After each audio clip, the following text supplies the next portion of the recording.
በብሉይ ኪዳን እግዚአብሔር አምላክ ባይወዳቸውም የታገሳቸው ኃጢአቶች ግን አሉ።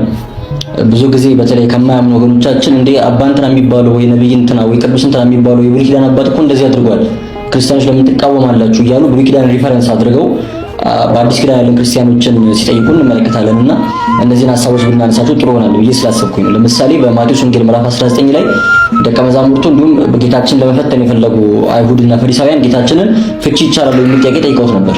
በሆኑ ምክንያት ሁሉ ባል ሚስቱ ሊፈታ ተፈቅዶለታል ብሎ ጌታችን በጠየቁት ጊዜ አይ አይቻልም፣ ፍቺ መልካም አይደለም ብሎ ጌታችን አስተምሯል። ይሄን ሲያስተምር ግን እነዛ ሰዎች መልቀጥ የጠየቁት ጥያቄ ምንድነው? እንግዲህ ፍቺ መልካም ካልሆነ እግዚአብሔር ካልወደደ የማይፈቀድ ከሆነ ሙሴ ለምን ፈቀደ? የፍቺዋን ደብዳቤ ጽፎ ይስጣት የሚል ትምህርትን ለምን አስተማረ የሚል ጥያቄ ጌታችንን ጠየቁት። እንግዲህ ሁላችንም እንደምናውቀው በኦሪቱ በጣም በተደጋጋሚ የልጅነት ሚስትን አትፍታት፣ መፋታትን እጠላለሁ የመሳሰሉና እግዚአብሔር ፍቺን እንደማይወድ የሚናገሩ ትምህርቶች በግልጽ የተቀመጡ ቢሆንም ሕዝበ እስራኤል በጣም ልቦናቸው ስለከፋና ባሎች ሚስቶቻቸውን ሚስቶች ደግሞ ባሎቻቸውን እየገደሉ ስላስቸገሩ ለመላቀቅ ከምትገዳደሉ ብትፋቱ ይሻላል፣ የምትፈታትን ሚስትን የፍቺዋን ደብዳቤ ጽፈህ ስጣት ብሎ ሙሴ ትእዛዝ ሰጥቶላቸው ነበር። ልክ አሁን ከፍርድ ቤት ተጽፎ ተፋተዋል የሚል ደብዳቤ እንደሚሰጥ ማለት ነው።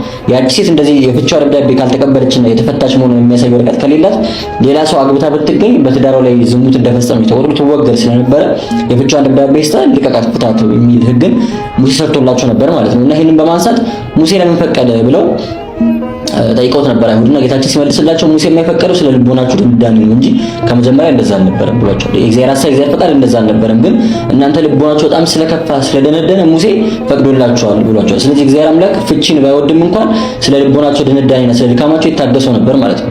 ልክ እንደዚህ ሁሉ ደግሞ ፖሊጋሚ ወይም ብዙ ማግባትን እግዚአብሔር አምላክ ሲታገስ እንመለከታለን። በመጽሐፋችን ላይ ትላልቅ ብለን የምናከብራቸው የምንወዳቸው አባቶቻችን ብዙ ሚስቶች ኖሯቸው ተመልክተናል። ይሄንን በመጥቀስ እንደ መጽሐፍ ቅዱስ አይከለክልም ብዙ ማግባት ለምንድን ነው እናንተ የምትቃወሙት የሚል ትምህርትን የሚያስተምሩ ሰዎች አሉ። በመሰረቱ መጽሐፍ ቅዱስ ይከለክላል። ክርስትና ጭራሽ በዚህ ጉዳይ ላይ መልስ ያልሰጠ መጽሐፍ ቅዱስ ያልሰጠ የሚመስላችሁ ሰዎች አሉ። ቅዱስ ጳውሎስ በአንደኛ ቆሮንቶስ ምዕራፍ 7 ላይ ለእያንዳንዱ አንዲት ሚስት ትኑረው ለእያንዳንዱም አንድ ባል ይኖራት ብሏል። ለእያንዳንዱ አንድ ሚስት በቃ ከአንድ በላይ መጽሐፍ ቅዱስ አይፈቅድም። መጽሐፍ ቅዱስ እንዳልከለከለ አድርገው የሚያስተምሩ ሰዎች አሉ፣ ግን መጽሐፍ ቅዱስ ከልክሏል። ታዲያ እነ ዳዊት እነ ሰሎሞን በጣም ብዙ ሚስት ሲያገቡ እነ ያዕቆብ እነ ይስሐቅ 2-3 ሚስቶች ሲኖራቸው እግዚአብሔር አምላክ ለምን ዝም አለ ከተባለ ስለ ድካማቸው እግዚአብሔር አምላክ ስለሚወደው ወይም ከመጀመሪያው የእግዚአብሔር ሐሳብ እንደዛ ስለነበረ ሳይሆን ድካማቸውን አይቶ ዘመናቸውን አይቶ ስለሚታገሱ ነው ማለት ነው። ዘመኑ ኃጢአት የነገሰበት ሞት የነገሰበት ሰው ከኃጢአት በታች የሚኖርበት ጸጋ እግዚአብሔር የጎደለበት ሰው እግዚአብሔርን መስሎ ለመኖር ኃጢአትን እምቢ ለማለት የማይችልበት ዘመን ስለነበረ ይህንን ድካማቸውን የሚያውቅ እግዚአብሔር አምላክ ከድካማቸው እስከሚላቀቁ ድረስ ጸጋ እግዚአብሔር እስከምትገለጥ ድረስ ድካማቸውን ታግሶ ዝም ይል ነበር ማለት ነውና እግዚአብሔር ስለወደደው እግዚአብሔር ስለፈቀደው አይደለም። እነዚህ አባቶች ባይኮንኑበትም ባይቀጸፉበትም ሲመሰገኑበትም ደግሞ አንመለከትም። ጎሽ ጥሩ አድርግ ሲባሉበትም አንመለከትም። ጥሩ አድርጋችሁ ሲባሉ አንመለከትበትም። ያልተኮነኑት ያልፈረደባቸው ግን እግዚአብሔር አምላክ ድካማቸውን ስለሚታገስ ነው ማለት ነውና በብሉይ ኪዳን እግዚአብሔር አምላክ እንደዚህ የሚታገሳቸው ኃጢአቶች ነበሩ ከዘመኑ ክፋት አንጻር ማለት ነው። አሁን ግን አዲስ ኪዳን ስለተገለጠ ጸጋ እግዚአብሔር ስለመጣች ይሄንን መቃወም የምንችልበት ጸጋ ስለተሰጠን እግዚአብሔር አምላክ አይታገስም እንደዚህ ኃጢአቶችን። ጌታችን 40 ቀን የጾመው ከዛ በኋላ በዲያብሎስ ተፈትኖ ፈተናን ያሸነፈው እኛ ተፈተን ማሸነፍ እንድንችል ነው። በዲያብሎስ ሲፈተን የነበረውና እምቢ ማለት የማይችል የነበረው ስጋችንን እምቢ ማለት የሚችል ዲያብሎስን ኃጢአትን ማሸነፍ የሚችል ስላደረገው ዛሬ ላይ እንደዚህ ኃጢአቶችን መታገስ ማሸነፍ ስለምንችል እንኳን ብዙ ማግባት ጭራሽ አለማግባትም ድንግልና ንጽህናን ጠብቆ መኖርን ገንዘብ ማድረግ የምንችል ሆነ ስለተገኘ ይሄ ጸጋ ስለተሰጠን እንደዚህ አይነት ድካሞችን እግዚአብሔር አምላክ አይታገስም ማለት ነው። የልቦናችንን ደጅ መቻል ይደብት በየቤታችሁ የበር እንትኑ ላይ ይሄ ከበላዩ ላይ ማለት ከበሩ ዶሙ ላይ የበግ ጭንቅላት ወይ የፍየል ጭንቅላት ወይ ደግሞ ቆዳ ግድግዳ ላይ በውጭ በኩል የለጠፋችሁ ሰዎች ለምንድን ነው? ገልማ ያላችሁ ገልማ ባይኖራችሁም እንኳን ለመንፈሱ ተብሎ የታረደን በግ ወይም የታረደችን ፍየል ከተበላሽ በኋላ ቆዳዋን ምንድን ነው ያደረጋችሁት? ምንድን ነው የሆነው? እዚህ ልጆች ተወያዩበት ከእናትና ከአባታችሁ ጋር። ይሄ ነገር ምንድን ነው? የተቀመጥንበት ለዘመናት እንደ ቁርበት ሆኖ የተቀመጠንበት ምንድን ነው? ጠይቁ። ጎረቤት በግ ያመጣል በአራስነት፣ ከዛ በጉ ይታረዳል፣ ቆዳ ደግሞ አይጣልም በድሮ ጊዜ ማለት ነው። አሁን ደግሞ በአራስነት ቅቤ ይመጣል። እስቲ ልቀባሽ ልቅልቅ ያደርጓታል፣ በዛው ልክክ ብሎ ይገባል። ባህል ነው እኮ ጥሩ ነው እኮ ደስ ይላል ቅቤ መቀባት። እናት ጎረቤት ሆና መጣ ትቀባለች። ግን ምን እናርገው ደግሞ እንደዚህ አይነት ኮተት በጣም እልፍ የሆኑ ብዙ ነገሮች ይሰማን። ጸበል ቦታ ላይ እንሰማለን፣ በየቦታው እናዳምጣለን። ብዙ ነገር አለ። ምንድነው የሚሻለው ታዲያ? ባህላችን ከሃይማኖቱ እንዴት እንለየው? ሃይማኖቱን ከባዕድ አምልኮ ጋር የተቀላቀለ አካሄድ ያለው እስኪመስል ድረስ ተዋህዶ እምነታችንን ሊያቆሸሽ ሊያጎድፍ የመጣ እስኪመስል ድረስ እንዴት አድርገን እንደምንላቀቅ ራሱ ግራ ገብቶናል። እኔ አሁን ስናገር ባህሉን እያነሳ እንትን ጥሩ ጉርብትናውን እያነሳ ለምን እንደዚህ ትላላችሁ? ግድ የለም ወንድሜ፣ ስራ ያጣኸው፣ ሰላም ያጣኸው፣ በትዳር ላይ በልጆችህ ላይ ጤንነት ያጣኸው፣ በማንኛውም አይነት መንገድ ጎሎኛል ብለህ የምታስበው ነገር ከምን እንደመጣ እንድታስተውለው ነው ይሄን ነገር። ወይም ደግሞ እህቴ ወይም እማዬ ይሄን የምነግርዎት እርሶም አጥፍተው ከሆነ ተደርጎቦትም ከሆነ እንድትነቁ ነውና ብዙ ነገሮች እሰማለሁ። በግ ለስልጣን ብለው በግ ያመጣሉ፣ በግ ይታረዳል። ከዛ እንግዲህ መስሪያ ቤት ቦታ ላይ የሚታወቁ አንድ ስልጣን ከፍታ ፈልጎ ስራ አስኪያጅ ቦታ ይመጣና በግ ያርዳል፣ ብሉ ጠጡ ይላል ምናምን። ከዛ በማግስቱ በወሩ በሆነ ላይ ማዕረግ ያገኛል። ቤት ድረስ በግ መጥቶ ማለት ነው። ያ በግ ግን ከምን አንጻር ነው የመጣው? ለምን መጣ? እንዴት መጣ? ምን ተሸክሞ መጣ? እሺ በለኝ ወይም ደግሞ ስልጣን ስጠኝ ተብሎ በጉ ብቻ ይመስላችኋል እሺ ያስባለው? በግ መብላት ለሀብታም ብርቅ ነው እንዴ? ለአንድ ስራ አስኪያጅ ወይም ለአንድ መስሪያ ቤት አስተዳዳሪ አንድ የሆነ ምክትል ስራ አስኪያጁ ወይም የሆነ ከታች ያለ ሰው መጥቶ በግ ለዓመት በዓል ገዝቶ አምጥቶ ስለሰጠው በጉ ብቻ እንዴት ስልጣን ሊያሰጠው ይችላል ብላችሁ ታስባላችሁ? እና ብዙ ነገሮችን ማሰብ ይቻላል። አንስተን አንጠግበውም ወይ ፈተና ብለን እናልፈዋለን እንጂ። ስለነበረን ሰዓት ሁሉ ለመከችን ስም የተመሰገነ ይሁን። ሰላም ሁኑ፣ ሰላም ደሩ። ምሳሌ አሁን የዘማሪ ይልማ መዝሙራት ቀጥታ ቅዳሴውን መዝሙር ያረጋቸዋሉ። መዘንጋት ባለበት በታናሽ ሕሊና መዘመር ልጀምር ለድንግል ምስጋና ብሎ ቀጥታ ከቅዳሴው ነው ያወጣው። አብዛኞቹ የይልማ መዝሙሮች ከቅዳሴ የወጡ እንደሆነ ያስታውቃሉ። ከቅዳሴ የተውጣጡ የተወሰዱ ማለት ነው። አርጋኑን ቀጥታ ዘምሮታል። ለኔስ ልዩ ነሽ ድንግል ማርያም ፈልጌ አንቺን ምስጋና አላገኘውም። አባ ጊዮርጊስ ነው ያለው። እንግዲህ አባ ጊዮርጊስ ፈልጌ አንቺን ምስጋና አላገኘውም ማለት ላመሰግንሽ ፈልጌ እየፈለኩ ነው ላንቺ የሚሆን ምስጋና እስካሁን ፍለጋ ላይ ነኝ፣ እስካሁን አላገኘውም። ሶስቱን ደጆች ያልከፈተ የአብን ልጅ አደንቃለሁ ይላል። አንደኛ ከድንግል ማህፀን ሲወጣ አልከፈተም። ሁለተኛ ከመቃብር ሲወጣ አልከፈተም። ሶስተኛ ወደ ሐዋርያት ወደ ዘግተው ወደ ተቀመጡበት ሲገባም አልከፈተም። ግን ከሶስቱ ሁለቱ ተመሳሳይ አላቸው። ከዝግ ቤት የወጡ እና ወደ ዝግ ቤት የገቡ ሰዎች አሉ። በድንግልና ጸንሳ በድንግልና ወለደች የሚል ግን መጽሐፍ ቅዱስ ላይ እስካሁን እየፈለኩ ነው አላገኘውም ይላል። አባ ጊዮርጊስ እንዲህ ፈልጌ ያጣው የሚለው ነገር አለ እና አባቶቻችንን ቲሪዮ አለው። እኔ የተጠማሁ ነኝ፣ አንቺ ጽዋ ነሽ፣ ልጅሽ ውሃ ነው ይላል። እኔ ተሻጋሪ ነኝ፣ አንቺ ድልድይ ነሽ፣ ልጅሽ ማረፊያ ቦታ ነው ይላል። እና እንደዚህ አይነት በጣም ውብ ስነ ጽሁፍ ያለባት ቤተክርስቲያን ሆና በጣም የወረደ ግጥም፣ ተራ ግጥም ማለት ቀላል አድርጎ መግጠም ጥሩ ነው፣ ግን ቀላልና ተራ ይለያያል። በነገራችን ተራ የሆነ ቃልና ቀላል የሆነ ቃል፣ ቀላል ማለት አንደርስታንደብል ነው፣ ሰው እንዲገባው ማድረግ ነው። ተራ ግን አማርኛ የሆነ የታክሲ ላይ ጥቅስ የሚመስሉ ግጥሞች አሉ። እኔ እንዲህ ብል ማስቀር ማሳየን ነው፣ ግን በጣም በወረዱ ቋንቋዎች የሚዘመሩ መዝሙሮች አሉ። ሰው ላይ ቶሎ አፍ ላይ ሊገባ ይችላል፣ ቶሎ መዝሙሩ ሊያዝ ይችላል፣ ቶሎ ግን ይረሳል። ግን ወደ አባቶቻችን ዜማ ከኪዳኑ ከቅዳሴው ምናምን ስታወጣ አንደኛ ያን የጻፉት ቅዳሴውን የጻፉት ሰዎች ቅዱሳን ስለሆኑ እጃቸው ይገባብሃል፣ በረከታቸው ያድርብሃል። እና መዝሙሮቻችን በጣም መንፈሳዊነት እንዲጎላቸው የሚያደርገው ዝም ብሎ ስለሚሰሩ ነው። ሱባኤ እኮ ይዙ ነበር የቀደሙ ዘማሪያን መዝሙር ለማውጣት ለመጻፍ ሱባኤ ይዘው አስፈቅደው ደክመው ነበር የሚሰሩት እና ያን ድካማቸውን ያያል እግዚአብሔር። እኔ አንዳንዴ ለምንድነው አንድ የሙዚቃ ቪዲዮ ለመስራት ስንት ሰከንድ ነው? የ30 ሰከንድ ነው? የስንት ነው? 5 ደቂቃ ምናምን ነው አንድ ዘፈን አይደል? ረጅም ያን ቪዲዮ ለመስራት ለፕሮዳክሽን 6 ወር 7 ወር ይፈጋሉ። የመዝሙር ክሊፕ የሚሰራ ሰው ዝም ብሎ አንድ ቤተክርስቲያን እየቀያየሩ ማሸብሸብ ማለት ነው። በቃ ቀሚስም ይቀያየራል። በአበሻ ቀሚሱ ነጠላው እየተቀያየረ ማሸብሸብ ከሆነ ስትነቀው ስራውን አይባርክልህም እግዚአብሔር። መደከም አለበት። ለስጋዊ ነገር በዛ ደረጃ ከተደከመ ለእግዚአብሔር ቤት አገልግሎት የእግዚአብሔርን ስራ በቸልታ የሚያደርግ ሰው የተረገመ ይሁን ይላል። እንደ ነገሩ የቃየል መስዋዕት ማድረግ የለብንም፣ አክብረን ነው ማገልገል ያለብንና እንደዛ ቢሆን በጣም ጥሩ። ያ ታላቁ እውነት የደግነት ጥግ በቀራንዮ ተሰቅሎ ዓለምን ነፃ ሲያወጣ ፈያታዊ ዜማን አይቶ ተዘከረን የእግዚኦ ዓመት መጽበም ይሄ ፍጹም ይቅር ባይነቱ ነው እኮ የሚያሳየው።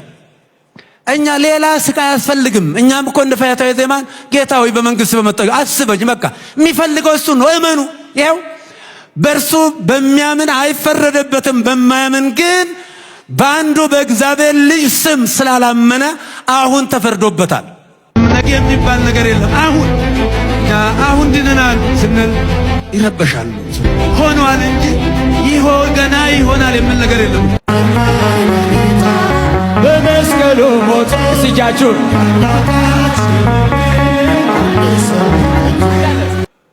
ትልቁ ነገር ልባችንን ነው ለእግዚአብሔር ማንጠፍ ያለብን። የሚፈልገው የኛ ልብ ነው፣ ሌላ ነገር አይደለም። እግዚአብሔር የነጠላ አምላክ አይደለም። እግዚአብሔር የኮታንኩት አምላክ አይደለም። እግዚአብሔር የአሸንክታብ አምላክ አይደለም። ይሄኛ የምናረገውን ነገር እሱ ትርፍ ነገር ነው። የኛ ልብ ነው የሚፈልገው እግዚአብሔር።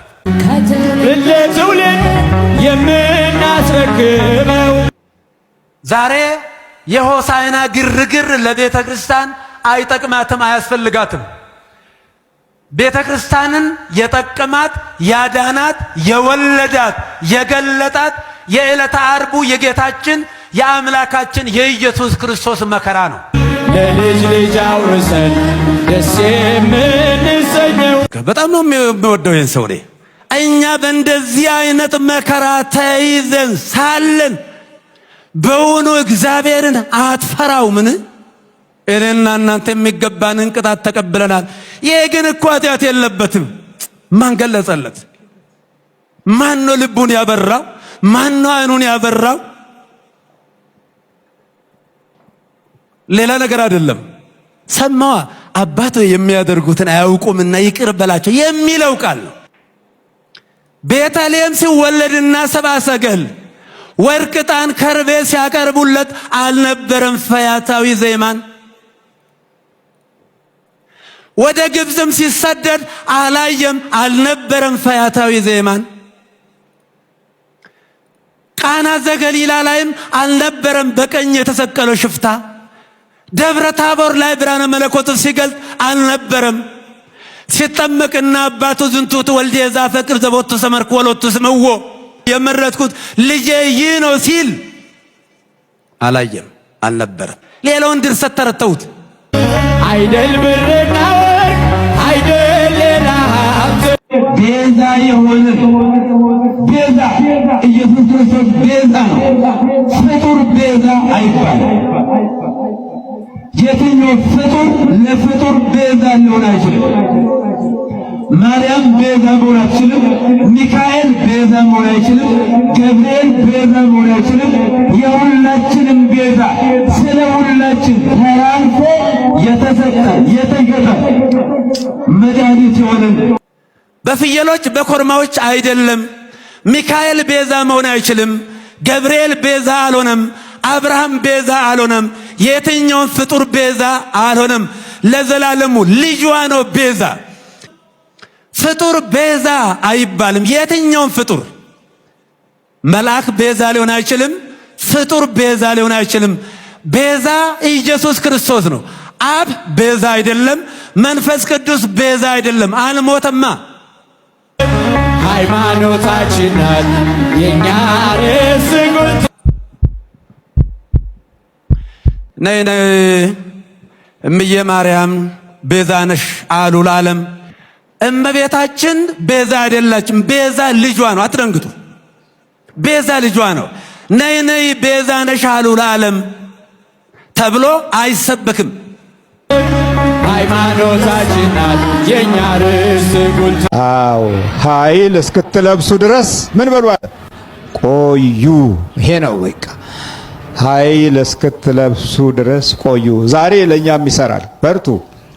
መናፍስቱ ከእናንተ ጋር እልህ ቢይዘው አንዳንድ መንገዶችን እየሰበራችሁ ነው ያላችሁት። ባይወጣ እንኳ ወደ በረከታችሁ ተመልሳችኋል፣ ወደ ማስተዋል መጣችኋል። ወጣ አልወጣ ይሄ የሚያጨቃጭቅ ነገር አይደለም። ሲደክመው ይወጣል። ምን ብሏል ጌታ? ኃይል እስክትለብሱ ቆዩ፣ በጽርሐ ጽዮን ቆዩ አላቸው። ኃይል መልበስ ሌላ ጉዳይ ነው። አእምሮ መከፈትም ሌላ ጉዳይ ነው። የክርስቶስ ሰላም መያዝም ሌላ ጉዳይ ነው። በኃይል መልበስ መካከል ያለው ኃይል ደግሞ እጅግ በጣም የተለየ ነው። በመቆየት የሚገኝ ጸጋ ነው። በመቆየት ነው። ታዲያ በመሮጥ በመቸኮል አይደለም። ኃይል እስክትለብሱ ቆዩ። ያ ኃይል ይውላችሁ። ይሄ ኃይል ሲጠፋን ግራ እንጋባለን። የበሉት የጠገቡት ያለቅሳሉ። በልተው ጠግበው እኮ ነው የሚያለቅሱት፣ ይሄ ኃይል ሲያጥራቸው። ይሄ መንፈሳዊ ኃይል ለሌሎች ያለንን ግምት የሚያዳብር ነው። ፍቅርና ሰላምን ለሌሎች የሚያሰጥ ነው። ይሄ ኃይል ወደ ሌሎች የሚተርፍ በረከት ነው። ይሄ ኃይል ውስጥን የሚያጽናናና ፍጹም የአረማውያንን መንገድ ሁሉ የሚሰብርና አረማውያንን በክርስቶስ ጥላ ውስጥ እንዲያርፉ የሚያደርግ ነው። ይሄ ኃይል እስክትለብሱ ቆዩ። ይህን ኃይል ስጋውያን አያሸንፉትም። ቢታገሉ አያቆሙትም። ይህ ኃይል ታሪክን እውነተኛ አድርጎ የሚያስቀምጥ ነው። ታሪክ ጸሐፊዎች አይደሉም እኮ ታሪክን እውነተኛ አድርገው የሚያስቀምጡ። የታሪክ ጸሐፊነትን ኃይል ሲለብሱ ታሪኩ እውነተኛ ሆኖ እንዲኖርና ትውልድ እንዲቀበለው መንፈስ ቅዱስ ያስገድዳል።